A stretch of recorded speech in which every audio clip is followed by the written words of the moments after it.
Kanda Amadou Dia ci diwaanu Sénégal Kaolack Ndangaan xool leen rek gox bi nga xamante ni moo di Kanda di Medina Mbaba jëm gox di Kanda Joola Kanda Amadou Dia gis ngeen dëkkuwaay yi nga xam ne dëkkuwaay yu doy waar yi nga xam ne gis ngeen rek taax yi nga xam ne ni moom mooy gën a doy waar ndox mi nga xamante ni ñu ngi dënd ak moom mu di ndox bu ñaaw te rafet te salte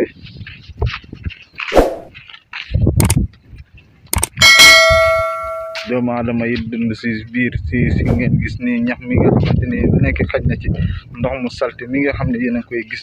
canalisation bi nga xam ne ni def nañ ko fi ba léegi yoon bi parewul ne nit ñi dëkk fii